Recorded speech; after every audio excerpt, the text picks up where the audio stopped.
আমাদের এই ওজোন স্তর না থাকলে আমাদের পৃথিবীতে কোনো প্রাণী, কোনো মানুষ, কোনো জীব কিন্তু বসবাস করতে, বাঁচতে কিন্তু পারতো না। এমনকি বাঁচতে পারতো না গাছপালাও। তো চলো এই বিষয় নিয়ে আজকে আমরা আলোচনা করব এই বায়ুমণ্ডল চ্যাপ্টারে। এই বায়ুমণ্ডল চ্যাপ্টারের বিষয়বস্তু নিয়ে আলোচনা করব। তো চলো শুরু করা যাক। হ্যালো এভরিওয়ান, আমি তোমাদের মধুমিতা দিদি, আর আজকে আমি তোমাদেরকে পড়াবো এই বায়ুমণ্ডল চ্যাপ্টারের ইম্পর্টেন্ট প্রশ্ন নিয়ে। আর এই প্রথমেই শেষে পেয়ে যাবে তোমরা নোটস, এবং এখান থেকে কিভাবে লিখলে তুমি একটা ভালো স্কোর করতে পারবে সেটাও আমি তোমাদেরকে এই ভিডিওতে বলবো। তো চলো আজকে সুন্দর করে এই বায়ুমণ্ডল চ্যাপ্টারটা বুঝে নিই। আর বায়ুমণ্ডলকে বলা হয় ইংরেজিতে অ্যাটমসফিয়ার। এই বায়ুমণ্ডল, আমাদের বায়ুমণ্ডল না থাকলে আমরা জানলাম যে একটা কোনো প্রাণী, কোনো মানুষ, কোনো গাছপালা কিন্তু আমরা বাঁচতে পারতাম না। তো এই পৃথিবী, অর্থাৎ আমাদের যে এই পৃথিবী রয়েছে, এই পৃথিবীর ওপরে একটা স্তর রয়েছে, অর্থাৎ এটা ট্রোপোস্ফিয়ার, তারপরে রয়েছে স্ট্র্যাটোস্ফিয়ার। সেই স্ট্র্যাটোস্ফিয়ারেই একটা স্তর রয়েছে যেটা হচ্ছে ওজোন স্তর। সেই ওজোন স্তরটা কি? সেই ওজোন স্তর এতটা আমাদের গুরুত্বপূর্ণ প্রভাব ফেলে যে আমাদের সূর্য থেকে আগত যে সমস্ত যে ইউভি রশ্মি, বিভিন্ন অতি প্রাকৃতিক যে বিভিন্ন যে রশ্মিগুলো রয়েছে, সেই রশ্মিগুলো কিন্তু আমাদের শরীরে খুব সরাসরি প্রভাব ফেলতে পারে না, এবং প্রভাব ফেলতে পারে না বলেই এর ভূমিকা কিন্তু অপরিসীম। এই ওজোন স্তর কিন্তু আমাদের গুরুত্বপূর্ণ ভূমিকা রাখে, এবং যদি এই ওজোন স্তরটা না থাকতো তাহলে সেই সূর্যরশ্মি অর্থাৎ ইউভি রশ্মিটা কিন্তু খুব সহজেই আমাদের শরীরে প্রভাব ফেলতো, এবং যার ফলে আমাদের ক্যান্সার হতো, তাই না? আমাদের চোখের বিভিন্ন সমস্যা হতো। বর্তমানকালে একটু বেশি চোখের সমস্যা দেখা যায় যদিও, ঠিক আছে, চোখের সমস্যা দেখা যেত, বিভিন্ন রকম আমাদের কিন্তু রোগ হতো। কিন্তু এই ওজোন স্তর কিন্তু এতটা ভূমিকা পালন করছে যে আমাদের ইউভি রশ্মি, অর্থাৎ সূর্য থেকে আগত যে ইউভি রশ্মি, সেই ইউভি রশ্মি কিন্তু আমাদের শরীরে সরাসরি প্রভাব ফেলতে পারছে না। এবার কিন্তু মানুষের বিভিন্ন কার্যকলাপের দ্বারা, অর্থাৎ আমরা দেখতে পাই যে কয়লা থেকে শুরু করে পেট্রোল, ডিজেল, বিভিন্ন জ্বালানি থেকে শুরু করে যানবাহন, কলকারখানা, বিভিন্ন থেকে উৎপাদিত সেইখান থেকে উৎপন্ন বিভিন্ন গ্যাস, সেই গ্যাস কিন্তু আমাদের এই ওজোন স্তর ক্ষয় করছে। যেমন থেকে নির্গত যে গ্যাস, সেটা আমাদের ওজোন স্তর কি করে? ক্ষয় করে। যেমন সেই ওজোন স্তর ক্ষয় করে কি?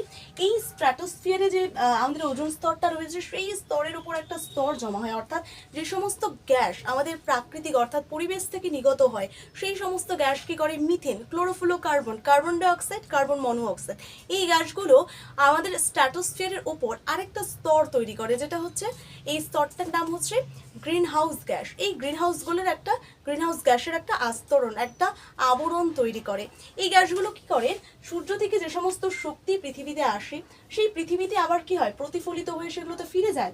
যে শক্তি, যত পার্সেন্ট শক্তি আমাদের শক্তি সূর্য থেকে যতটা সূর্যরশ্মি আমাদের পৃথিবীতে পৌঁছায়, তার থেকে দ্বিগুণ পরিমাণে একটা অতিবেগুনি রশ্মি কি হয়? আমাদের প্রতিফলিত হয়। সেই প্রতিফলিত হয়, কিন্তু এই যে আবরণটা যখন সৃষ্টি হচ্ছে বিভিন্ন মানুষের কার্যকলাপের দ্বারা, যখন এই আবরণটার সৃষ্টি হচ্ছে, তখন ফলে কি হচ্ছে?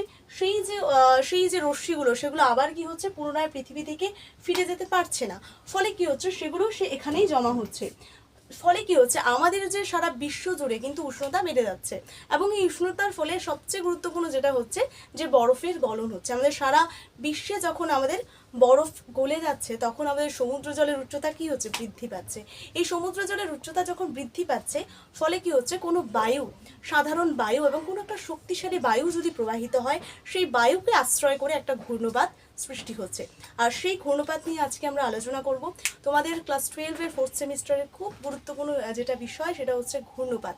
এই ঘূর্ণপাতকে নিয়ে বিভিন্ন ক্রান্তীয়, নাতিশীতোষ্ণ ঘূর্ণপাত রয়েছে, প্রতীপ ঘূর্ণপাত রয়েছে, এগুলো থেকে ইম্পর্টেন্ট প্রশ্ন কিন্তু আসবে পরীক্ষাতে। তো চলো আমরা সেই ঘূর্ণপাত নিয়ে আলোচনা করব। ঘূর্ণপাত অর্থাৎ সব থেকে যেটা গুরুত্বপূর্ণ, যে ঘূর্ণপাতকে সাইক্লোন বলা হয়। কি বলা হয়? ঘূর্ণপাতকে সাইক্লোন বলা হয়। ঘূর্ণপাতকে সাইক্লোন বলা হয়। এই যে সাইক্লোন শব্দটি একটি গ্রিক শব্দ। এই সাইক্লোন শব্দটি একটি গ্রিক শব্দ, যেটা হচ্ছে ক্লুকোমা। কি? ক্লুকোমা। এই ক্লুকোমা থেকে এই যে সাইক্লোন শব্দটি একটি গ্রিক শব্দ, ক্লুকোমা থেকে এই সাইক্লোন শব্দটি এসেছে। আর এই ক্লুকোমা শব্দের অর্থ হচ্ছে সাপের কুণ্ডলী। কি? সাপের কুণ্ডলী। এই ক্লুকোমা শব্দের অর্থ হচ্ছে সাপের কুণ্ডলী। ঘূর্ণবাদ হচ্ছে, ঘূর্ণবাদকে সাইক্লোন বলা হয় এবং এর গ্রিক শব্দ হচ্ছে ক্লুকোমা, এবং এই ক্লুকোমা অর্থ হচ্ছে সাপের কুণ্ডলী। এবার আমরা উপগ্রহ চিত্র, উপগ্রহ প্রেরিত যে চিত্রগুলো রয়েছে, যেমন সেই চিত্রে দেখা যায় যে ঘূর্ণবাদকে দেখতে অনেকটা সাপের কুণ্ডলীর মতো লাগে, সাপ যেরকম করে কুণ্ডলীর করে থাকে সেরকম দেখতে লাগে, এই জন্য ঘূর্ণবাদকে সাইক্লোন বলা হয়। ঘূর্ণবাদকে তাহলে কি বলা হয়? সাইক্লোন, এই জন্য কিন্তু বলা হয়, সাইক্লোন বলা হয়।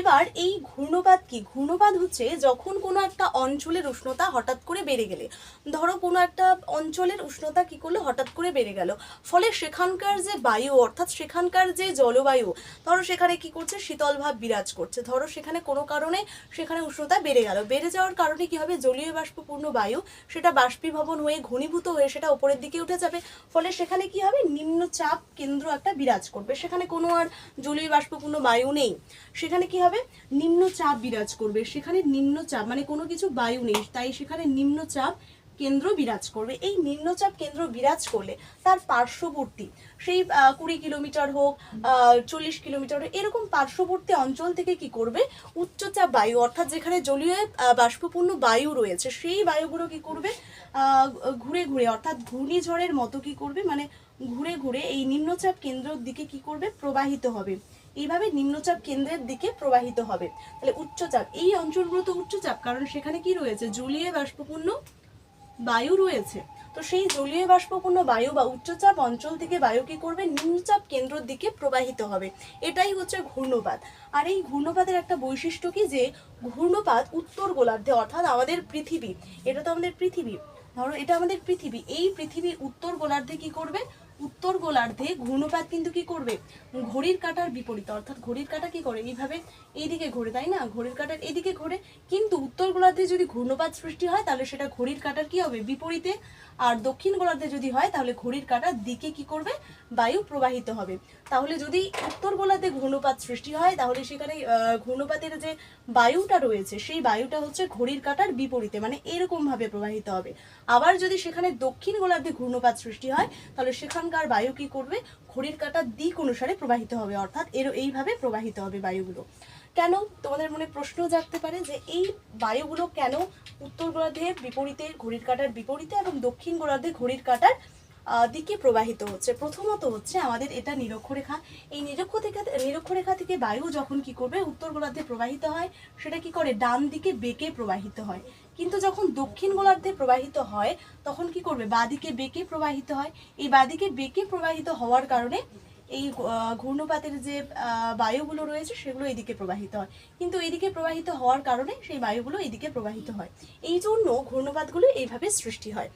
এরপরে আমরা জানবো যে ঘূর্ণপাতের চরিত্র বা বৈশিষ্ট্য অনুযায়ী ঘূর্ণপাতকে কিন্তু দুটো ভাগে ভাগ করা হয়, অর্থাৎ ঘূর্ণপাতের অবস্থান, অর্থাৎ ঘূর্ণপাত কিন্তু একই জায়গায় অবস্থান করে না, ঘূর্ণপাত অবস্থান অনুযায়ী এবং তার চরিত্র বা প্রকৃতি অনুযায়ী ঘূর্ণপাতকে দুটো ভাগে ভাগ করা হয়, একটা ক্রান্তীয় ঘূর্ণপাত, একটা নাতিশীতোষ্ণ ঘূর্ণপাত, সেটা নিয়ে আলোচনা করব।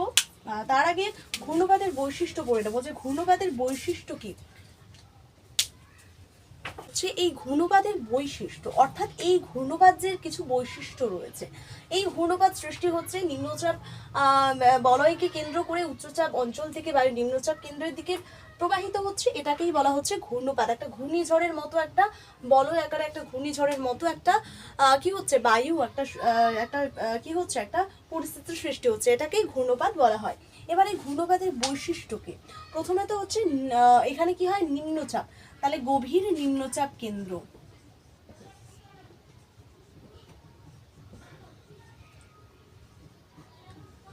নিম্নচাপ কেন্দ্র, এই গভীর নিম্নচাপ, তো ঘূর্ণপাতের একটা বৈশিষ্ট্য হচ্ছে যে গভীর নিম্নচাপ কেন্দ্র, অর্থাৎ এই ঘূর্ণপাতের এখানে কি কি বৈশিষ্ট্য রয়েছে, এই ঘূর্ণপাতের সারা অঞ্চল জুড়ে কি করে, একটা নিম্নচাপ কিন্তু বিরাজ করে, যখন উচ্চচাপ অঞ্চল থেকে বায়ু নিম্নচাপের দিকে প্রবাহিত হলো তখন কি হলো, সারা অঞ্চল জুড়ে সেখানে কি হবে, নিম্নচাপ সেখানে কি হবে, বিরাজ করবে, কারণ উষ্ণবায়ু এই উচ্চচাপ অঞ্চলে যে শীতল বায়ু সেগুলো আরো বাষ্পীভবন করে উপরে উঠে যাবে, তো সারা অঞ্চল জুড়ে একটা নিম্নচাপ কেন্দ্র কিন্তু অবস্থান করবে, এবং সবচেয়ে বেশি নিম্নচাপ অবস্থান করে হচ্ছে ঘূর্ণপাতের কেন্দ্রে।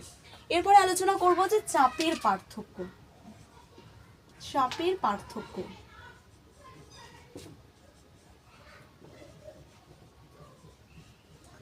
চাপের পার্থক্য কি? চাপের পার্থক্য। এবার দেখো আমরা জানি যে দুটো চাপ, ধরো এই নিম্নচাপ এবং উচ্চচাপ, এই উচ্চচাপ না থেকে ধরো নিম্নচাপ হলো, এই নিম্নচাপ আর নিম্নচাপ মিলে কি একটা ঘূর্ণবাদ সৃষ্টি হবে? কোনোদিনও না। তো চাপের পার্থক্য থাকতে হবে, কোথাও থাকতে হবে কি উষ্ণতা বেশি, আবার কোথাও উষ্ণতা কম। তো উষ্ণতা বেশি আর উষ্ণতা কম যুক্ত যদি অঞ্চল হয় তাহলেই একমাত্র কি হবে? ঘূর্ণবাদ সৃষ্টি হবে। তো চাপের পার্থক্য কি হতে হবে? থাকতে হবে। দ্বিতীয়ত ঘূর্ণবাদের চক্ষু, সবচেয়ে গুরুত্বপূর্ণ প্রশ্ন, যেটা 2 মার্কসে আসতে পারে, 2 মার্কস,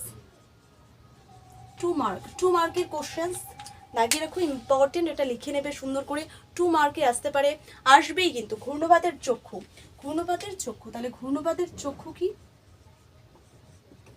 ঘূর্ণবাদের চক্ষু। তো ঘূর্ণবাদের চক্ষু কি? ঘূর্ণবাদের চক্ষু হচ্ছে আমাদের যে এই যে ঘূর্ণবাদটা রয়েছে, সেই ঘূর্ণবাদ সৃষ্টির সবচেয়ে যে কেন্দ্রস্থল, সেই কেন্দ্রস্থলের সবচেয়ে কি করে? শান্ত ভাব বিরাজ করে, সেটাকেই বলা হচ্ছে কি? ঘূর্ণবাদের চক্ষু। পরীক্ষা আসবে যে ঘূর্ণবাদের চক্ষু কাকে বলে? ঘূর্ণবাদের চক্ষু হচ্ছে ঘূর্ণবাদ সৃষ্টির কেন্দ্রস্থলে, যেখানে কি করে? নিম্ন চাপ বিরাজ করে, সেখানে কোনো চাপ নেই, সেখানে কোনো জলীয় বাষ্প নেই, সেই যে নিম্নচাপ কেন্দ্রকে, সেই নিম্নচাপ কেন্দ্রকেই ঘূর্ণবাদের চক্ষু বলে। তৃতীয়ত এই যে তৃতীয়ত হচ্ছে এই ঘূর্ণবাদের অবস্থান, 4 নাম্বার, সরি, এটা হচ্ছে ঘূর্ণবাদের অবস্থান।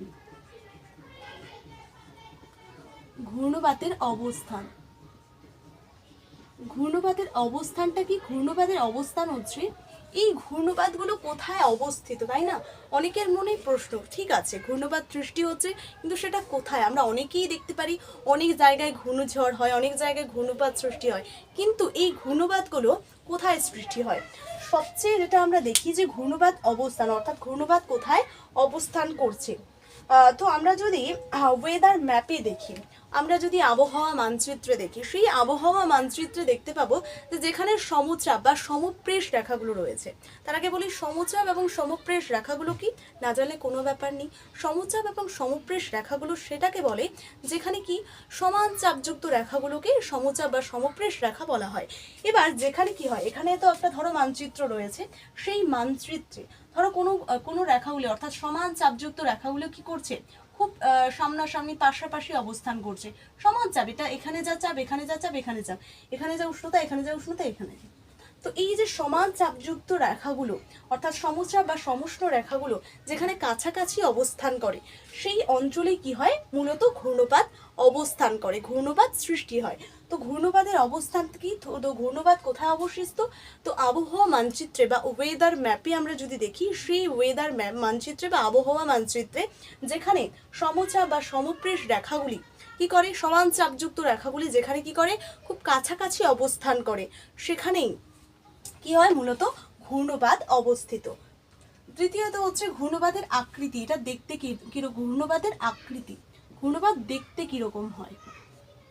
ঘূর্ণবাদের আকৃতি, তো ঘূর্ণবাদের আকৃতি হচ্ছে, তো ঘূর্ণবাদ কি হতে পারে? উপবৃত্তাকার। ঘূর্ণবাদ দেখতে উপবৃত্তাকার হতে পারে, বা সেটা গোলাকার। উপবৃত্তাকার মানে এরকম এরকম হতে পারে, বা সেটা গোলাকার হতে পারে, বা সেটা ভি আকৃতির হতে পারে।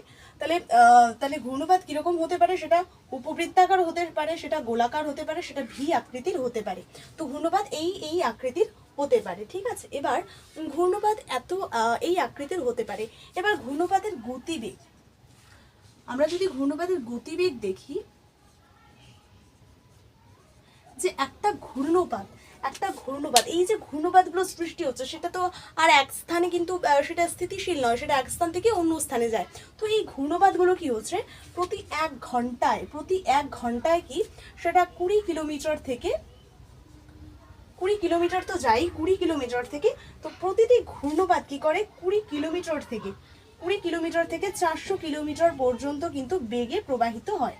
তো প্রতিটি ঘূর্ণবাদ কিন্তু, মানে এই যে ঘূর্ণবাদগুলো রয়েছে, এই ঘূর্ণবাদ মানে প্রতি এক ঘন্টায় 20 থেকে 400 কিলোমিটার পর্যন্ত কিন্তু ঘন্টায় এক স্থান থেকে অন্যত্র যেতে পারে। তারপরে এর গতিবেগ, তারপরে কি হয়? এই যে ঘূর্ণবাদ, এই ঘূর্ণবাদের বায়ুর গতিবেগটা পড়লাম, অর্থাৎ বায়ুর গতিবেগ 7 নম্বর পয়েন্ট হচ্ছে দুর্যোগপূর্ণ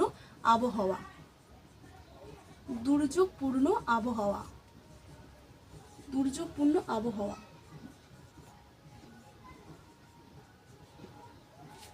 কি দুর্যোগপূর্ণ আবহাওয়া হচ্ছে যে আমাদের যেখানে এই যে ঘূর্ণপাত সৃষ্টি হবে, তোমরা কি দেখেছো যে ঘূর্ণপাত সৃষ্টি হয় সেখানে কোনো ঝড় টর হয় না, সেখানে শান্তভাব বিরাজ করে? একদমই না।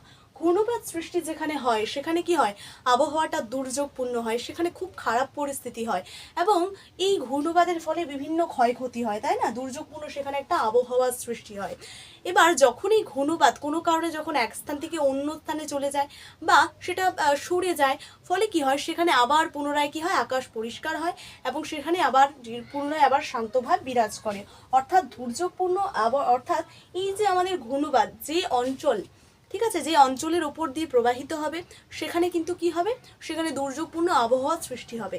এবং এই ঘূর্ণপাতের প্রভাবে, এই ঘূর্ণপাতের সাথে যদি কি করে, কোনো বায়ু, তার সাথে কোনো যদি বায়ু প্রবাহিত হয়, সেই বায়ু যদি প্রবাহিত হয় তাহলে সেই বায়ুগুলোও কি হবে, একটা ঝড়ের সৃষ্টি করবে, সেটাকে ধূলিঝড় বা সেখানে কি করতে হবে, সেখানে দুর্যোগ অর্থাৎ সেখানে ঘূর্ণপাত জনিত ঝড়ও বলা হয়। সেই ঘূর্ণপাতের সাথে যদি বায়ু প্রবাহিত হয় তাহলে সেটাকে ঘূর্ণপাত জনিত ঝড়ও বলা হয়।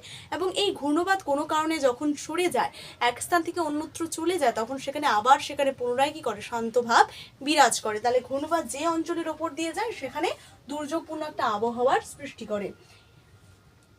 এরপরে আমরা বলবো যে ঘূর্ণপাতের সবচেয়ে গুরুত্বপূর্ণ মোস্ট ইম্পর্টেন্ট যেটা হচ্ছে নিরক্ষীয় ক্রান্তীয় ঘূর্ণপাত এবং নিরক্ষীয় ঘূর্ণপাত, সেটা নিয়ে আলোচনা করব। তো এখান থেকে প্রশ্ন আসবে যে ঘূর্ণপাত কাকে বলে, ঘূর্ণপাতের বৈশিষ্ট্য লেখো, আর সবচেয়ে 2 নম্বরের মোস্ট ইম্পর্টেন্ট যেটা হচ্ছে ঘূর্ণপাতের চক্ষু কি। ঠিক আছে, অবস্থান এবং চরিত্র বা প্রকৃতি অনুসারে আমরা জানি ঘূর্ণপাতকে দুটো ভাগে ভাগ করা হয়, একটা ক্রান্তীয় ঘূর্ণপাত, একটা নাতিশীতোষ্ণ ঘূর্ণপাত। তো এখন যে প্রশ্নটা ইম্পর্টেন্ট প্রশ্নটা নিয়ে আলোচনা করব সেটা হচ্ছে ক্রান্তীয় ঘূর্ণপাত। সেই ক্রান্তীয় ঘূর্ণপাত পড়তে যাব আমরা, এখন ক্রান্তীয় ঘূর্ণপাত পড়ব।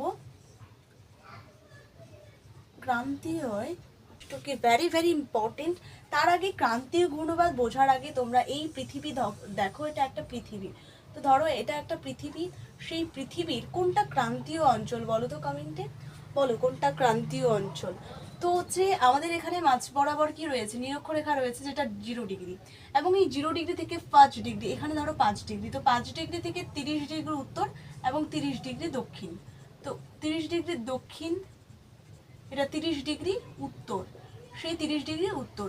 তো 30 ডিগ্রি উত্তর এবং 30 ডিগ্রি দক্ষিণ অক্ষরেখার মধ্যে এই অঞ্চলটাকে বলা হচ্ছে ক্রান্তীয় অঞ্চল বা উষ্ণমণ্ডল অঞ্চল, উষ্ণমণ্ডলীয় অঞ্চল, উষ্ণমণ্ডলীয় অঞ্চল বা ক্রান্তীয় অঞ্চল।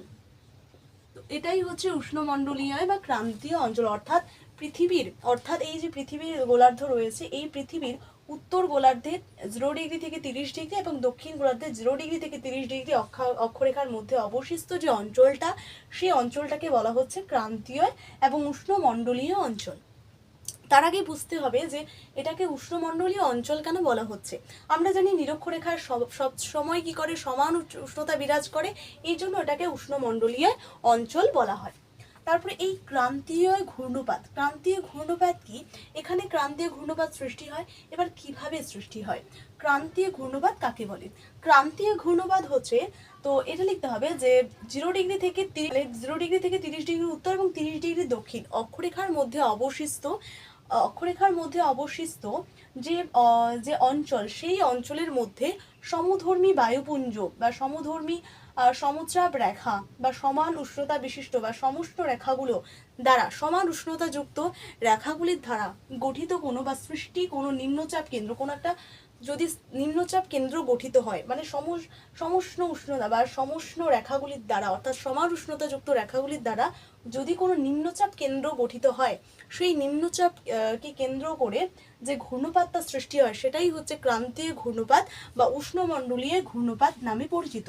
তাহলে এটা কি লিখবে যে 0 ডিগ্রি, তাহলে এটা লিখবে ক্রান্তীয় ঘূর্ণপাত কাকে বলে, যেটা বললাম সেটা লিখবে ক্রান্তীয় ঘূর্ণপাত কাকে বলে। এবার এর বৈশিষ্ট্য কি, তো ক্রান্তীয় ঘূর্ণপাতের অবস্থান, বৈশিষ্ট্য বলতে গেলে লাগবে অবস্থান। অবস্থানের এখানে কি লাগবে, অবস্থানের হচ্ছে যে এই ক্রান্তীয় অবস্থান, অর্থাৎ এই ক্রান্তীয় ঘূর্ণপাত কি করে, 0 ডিগ্রি থেকে 30 ডিগ্রি উত্তর এবং 30 ডিগ্রি দক্ষিণ অক্ষরেখার মধ্যে অবশিষ্ট। তাহলে অবস্থান হয়ে গেল। তারপরে দ্বিতীয়ত হচ্ছে, এটা হচ্ছে অবস্থান। দ্বিতীয়ত হচ্ছে এই ক্রান্তীয়, আরেকটা হচ্ছে সমধর্মী বায়ুপুঞ্জ। কি? সমধর্মী বায়ুপুঞ্জ।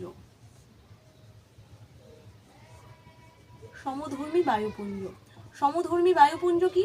তো এই যে আমাদের ক্রান্তীয় ঘূর্ণপাত সৃষ্টি হচ্ছে, তো সেটা সৃষ্টি হওয়ার পেছনে কি সমান চাপযুক্ত বা সমষ্ণ রেখা রয়েছে। সমষ্ণ রেখার গুরুত্ব রয়েছে। তো সমান চাপযুক্ত রেখাগুলো বা সমষ্ণ রেখাগুলো, সমান চাপযুক্ত বা সমষ্ণ রেখাগুলোর দ্বারা নিম্নচাপ কেন্দ্র বা এই যে আমাদের ঘূর্ণপাত সৃষ্টি হওয়ার কারণে সৃষ্টি হয় বলে সৃষ্টি হয়। তো এই যে ক্রান্তীয় অঞ্চলের যে ঘূর্ণপাত, সেটা কি করে সমান যে অক্ষরেখাগুলো রয়েছে বা সমান চাপযুক্ত রেখাগুলোর দ্বারা কি হয়, এই ক্রান্তীয় ঘূর্ণপাত সৃষ্টি হয়। তাহলে সমধর্মী বায়ুপুঞ্জ একটা বৈশিষ্ট্য। তৃতীয়ত হচ্ছে এটার আকৃতি।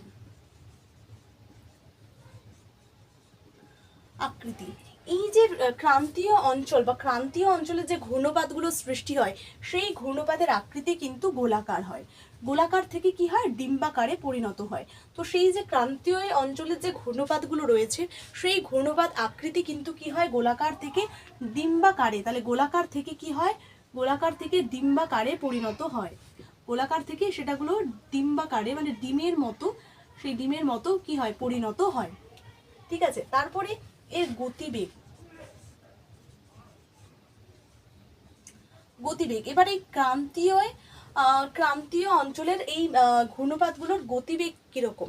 তো গতিবেগ বুঝতে হলে যে ক্রান্তীয় ঘূর্ণপাত, ধরো এখানে কোনো ক্রান্তীয় ঘূর্ণপাত সৃষ্টি হলো, কিন্তু সেটা ক্রমাগত স্থলভাগের দিকে, ধরো সেটা ইউরোপ মহাদেশে গেল বা কোনো উপকূল রেখার বরাবর বা কোনো স্থলভাগের দিকে যদি সেটা যায়, তাহলে সেটা ক্রমাগত কি হয়, দুর্বল হয়। কেন দুর্বল হয়? কারণ সেখানে বাড়ি, বিভিন্ন বন জঙ্গলের সাথে কি হয়, ধাক্কা খায়। ধাক্কা খাওয়ার ফলে কি হয়, সেটা দুর্বল হয়ে যায়। ফলে দুর্বল ঘূর্ণিপাতের যে গতিবেগ, সেটা দুর্বল, যদি সেখানে এই ক্রান্তীয় ঘূর্ণপাত যদি দুর্বল হয়ে পড়ে, সেই দুর্বল ক্রান্তীয় ঘূর্ণপাতের যে গতিবেগ, সেই গতিবেগ কত, 30 থেকে 35 কিলোমিটার, সেটা ঘন্টায় 30 থেকে 35 কিলোমিটার হচ্ছে ঘন্টায়। কিন্তু সেটা যদি সেটা শক্তিশালী হয়, যদি সেটা শক্তিশালী ক্রান্তীয় ঘূর্ণপাত হয়, তাহলে তার যে গতিবেগ, সেটা হচ্ছে 180 এর বেশি, 180 কিলোমিটারের বেশি হয়। ঠিক আছে। তাহলে কি, এই যে দুর্বল, অর্থাৎ এই যে দুর্বল ঘূর্ণপাত রয়েছে, সেই দুর্বল ঘূর্ণপাত, ক্রান্তীয় ঘূর্ণপাতের গতিবেগ তাহলে কত, 30 থেকে 35 কিলোমিটার, এবং শক্তিশালী 180 এর বেশি, মানে ঘন্টা 180 কিলোমিটারের বেশি বেগে কিন্তু সেই ক্রান্তীয় ঘূর্ণপাত প্রবাহিত হয়। সমুদ্র জলের উষ্ণতা। সমুদ্র জলের উষ্ণতাকে কি, সমুদ্র জলের উষ্ণতা হচ্ছে যে এই ক্রান্তীয় ঘূর্ণপাত সৃষ্টির জন্য, ক্রান্তীয় ঘূর্ণপাত তো সৃষ্টি হবে, সেই ক্রান্তীয় অঞ্চলে তো সমুদ্র রয়েছে, আটলান্টিক মহাসাগর, বিভিন্ন সমুদ্র রয়েছে। সেই সমুদ্র যে অবশিষ্ট, সেই সমুদ্রের মধ্যে সেই সমুদ্র জলের উষ্ণতা কিন্তু 26 ডিগ্রি সেলসিয়াস থাকা প্রয়োজন, বা সেটা যদি 27 ডিগ্রি সেলসিয়াস উষ্ণতা থাকে, তাহলে সেটা কিন্তু ক্রান্তীয় ঘূর্ণপাত সৃষ্টির জন্য একটা আদর্শ পরিবেশ কিন্তু সৃষ্টি করবে। এটা একটা বৈশিষ্ট্য। 1 2 3 4 5, তাহলে 5টা বৈশিষ্ট্য তোমরা লিখে দিলেই এই ঘূর্ণপাত কাকে বলে, ঘূর্ণপাতের বৈশিষ্ট্য কমপ্লিট নোট তোমরা পেয়ে যাচ্ছ। তো এইভাবে প্রশ্নগুলো লিখবে, এবং তোমরা যদি নোট কিনতে চাও তাহলে এই নাম্বারে আমাকে মেসেজ করবে। ঠিক আছে। এরপরে আমরা আলোচনা করব সবচেয়ে বেশি গুরুত্বপূর্ণ যে এই ক্রান্তীয় ঘূর্ণপাতের গাঠনিক পর্যায়ে মোস্ট ইম্পর্টেন্ট করব যে ক্রান্তীয় ঘূর্ণপাত কিভাবে গঠিত হয় বা উৎপন্ন হয়, এটা কিভাবে উৎপন্ন হয়। এটা হচ্ছে সংশোধন প্রশ্ন 2024, ইম্পর্টেন্ট প্রশ্ন, 3টা স্টার্ট দিয়ে রাখো। তো এখানে ক্রান্তীয় ঘূর্ণপাত উৎপত্তি থেকে বিনাশের বিভিন্ন পর্যায়গুলো আলোচনা করো, অথবা এটা আসতে পারে ক্রান্তীয় ঘূর্ণপাতের উদ্ভব ও জীবনচক্র বর্ণনা করো, কিভাবে ক্রান্তীয় ঘূর্ণপাত সৃষ্টি হয়। এটার প্রথমেই উত্তর লেখার আগে প্রথমেই লিখবে যে ক্রান্তীয় ঘূর্ণপাত কাকে বলে। ক্রান্তীয় ঘূর্ণপাত কাকে বলে এর একটু আগে আমি আলোচনা করেছি, সেটা লিখবে যে ক্রান্তীয় ঘূর্ণপাত কাকে বলে। এবার আমরা আলোচনায় আসি যে ক্রান্তীয় ঘূর্ণপাত, এই ক্রান্তীয় ঘূর্ণপাত কাকে বলে। লিখলাম, লেখার পর যে ক্রান্তীয় ঘূর্ণপাতের গাঠনিক পর্যায়, তো ক্রান্তীয় ঘূর্ণপাত সৃষ্টির তো ক্রান্তীয় ঘূর্ণপাত কিন্তু 10 দিন পর্যন্ত স্থায়ী থাকে এবং এই ক্রান্তীয় ঘূর্ণপাত সৃষ্টির যে গাঠনিক পর্যায়কে মূলত 4টি ভাগে ভাগ করা হয়। কি কি 4টি ভাগে ভাগ করা হয়? প্রথম পর্যায়কে বলা হচ্ছে প্রাথমিক পর্যায়। ক্রান্তীয় ঘূর্ণপাত সৃষ্টির প্রথম যে পর্যায়টা রয়েছে সেই প্রথম দিকে যে পর্যায়টা গঠিত হয় সেই পর্যায়কে প্রাথমিক পর্যায় বলা হয় এবং সেটা প্রথম দিকে সৃষ্টি হয় বলে একে প্রারম্ভিক পর্যায়ও বলা হয়। এই প্রাথমিক পর্যায়ে কিভাবে একটা ক্রান্তীয় ঘূর্ণপাত সৃষ্টি হয়? প্রথমত হচ্ছে প্রথমে একটা ধরো এটা ক্রান্তীয় অঞ্চল, কোনো অঞ্চল, সেই অঞ্চলে কি হয় এলোমেলো ভাবে কি হয় বাতাস প্রবাহিত হয়। তো এলোমেলো ভাবে যখন বাতাস প্রবাহিত হয় তো সেটা তো উষ্ণ বাতাস, তো ক্রান্তীয় অঞ্চল জানি আমরা উষ্ণ, সেই উষ্ণতার কারণে কি হয় প্রথমত এলোমেলো ভাবে কি হয় বাতাস প্রবাহিত হয়। প্রবাহিত হওয়ার কারণে সেটা উষ্ণ হওয়ার কারণে সেটা কি হয় সেখানকার জলীয় বাষ্প উপরে উঠে যায় এবং সেটা কি হয় উপরে উঠে যায়। তো উঠে যাওয়ার কারণে সেখানকার যে অঞ্চল সেই অঞ্চলের যে চাপ বায়ুর যে চাপ সেটা কমে যায়, বায়ুর চাপ কমে যায় এবং কি করে বায়ুগুলো কি করে বায়ুর যে গতিবেগ সেটা কি করে তার গতিপথ অনুসারে কি হয় নিম্নচাপ কেন্দ্রের দিকে প্রবাহিত হতে থাকে। কারণ কি হয় যখন এলোমেলো ভাবে প্রথম দিকে এলোমেলো ভাবে বায়ু প্রবাহিত হয়, বায়ু প্রবাহিত হওয়ার কারণে সেটা সেই বায়ুর উষ্ণ বায়ুকে কেন্দ্র করে যখন কি হয় বায়ু উপরের দিকে বাষ্পীভূত হয়ে বা ঘনীভূত হয়ে উপরের দিকে উঠে যায়, উঠে যাওয়ার কারণে কি হয় সেখানে চাপ কি হয় হ্রাস পায়। ফলে কি হয় চাপ হ্রাস পায়, সেখানে কোনো রকম জলীয় বাষ্প না থাকায় চাপ কি হয় সেখানকার কমে যায়। কমে যাওয়ার কারণে বায়ু হচ্ছে দ্রুত গতিতে কি হয় নিম্নচাপ কেন্দ্রের দিকে প্রবাহিত হয়। এটা হচ্ছে প্রাথমিক পর্যায়। দ্বিতীয় পর্যায়ে একটা কি হয়, তো প্রথমে এখানে একটা নিম্নচাপ কেন্দ্র তৈরি হয়। নিম্নচাপ কেন্দ্র তৈরি হলে বায়ুর উঠে গেলে মানে এই যে যে উচ্চচাপ বা উচ্চচাপের অঞ্চল ছিল সেই উচ্চচাপ থেকে জলীয় বাষ্প সংগ্রহ করে বায়ু উপরের দিকে উঠে গেলে সেখানে নিম্নচাপ কেন্দ্র সৃষ্টি হলো নেই, সেই নিম্নচাপ কেন্দ্র কোনো চাপ না থাকার কারণে উচ্চচাপ অঞ্চল থেকে বায়ু কি করে নিম্নচাপ কেন্দ্রের দিকে প্রবাহিত হয়। দ্বিতীয় পর্যায় বা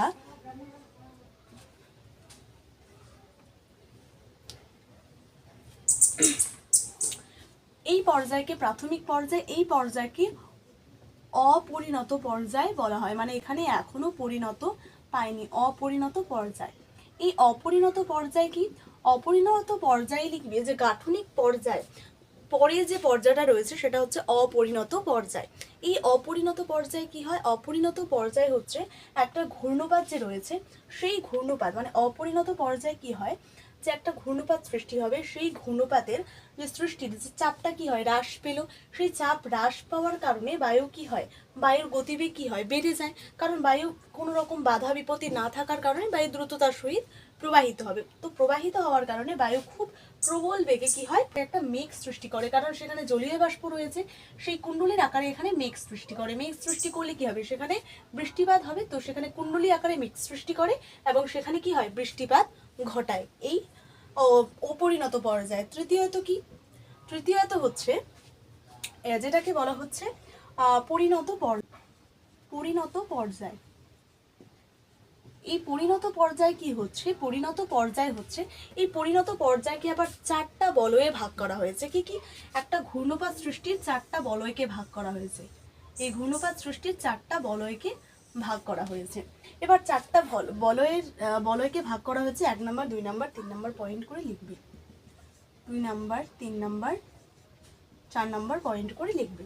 তো প্রথম বলয় কি হয় যে 10 থেকে 20 কিমি ব্যাসযুক্ত যে অঞ্চল সেখানে কি করে শান্ত ভাব বিরাজ করে, সেখানে কি হয় শান্ত বায়ু বিরাজ করে। ফলে কি হয় মৃদুমন্দ মানে হালকা বাতাস বয়, সেখানে বায়ুর গতিবেগ বেশি থাকে না, সেখানে হালকা বাতাস বয়। হালকা বাতাস বওয়ার জন্য সেখানে কি হয় মৃদুমন্দ বাতাস বয় এবং সেখানে আকাশটা কি থাকে পরিষ্কার থাকে। দ্বিতীয়ত এই যে দ্বিতীয় স্তরে রয়েছে যে স্তরটা রয়েছে যেটা হচ্ছে 50 থেকে 100 এই 50 থেকে 100 কিলোমিটার অঞ্চল জুড়ে কি হয় সেখানে প্রবল বেগে কি হয় বায়ু প্রবাহিত হয়। বায়ু প্রবাহিত হওয়ার কারণে সেখানে কি হয় সেখানে মেঘ সৃষ্টি হয় এবং প্রবল বেগে বৃষ্টি ঘটায়। এই জন্য এই বলয়কে মানে 2 নম্বর অঞ্চলকে এই অঞ্চলকে বিক্ষুব্ধ বলয় বা এই বলয়কে কিন্তু বিক্ষুব্ধ বলয় বলা হয়। তারপরে চতুর্থ কি, এই যে অঞ্চলটা রয়েছে এই বহিস্থ অঞ্চলে মানে 50 এবং 100-র পরের যে অঞ্চলটা রয়েছে সেই অঞ্চলে প্রচুর পরিমাণে কি হয়, সেই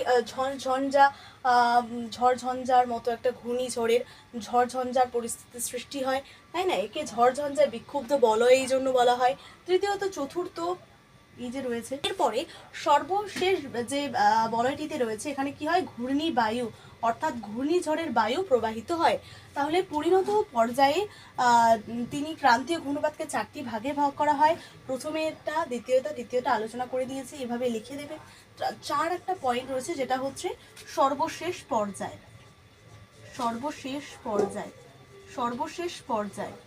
এই সর্বশেষ পর্যায়টা কি,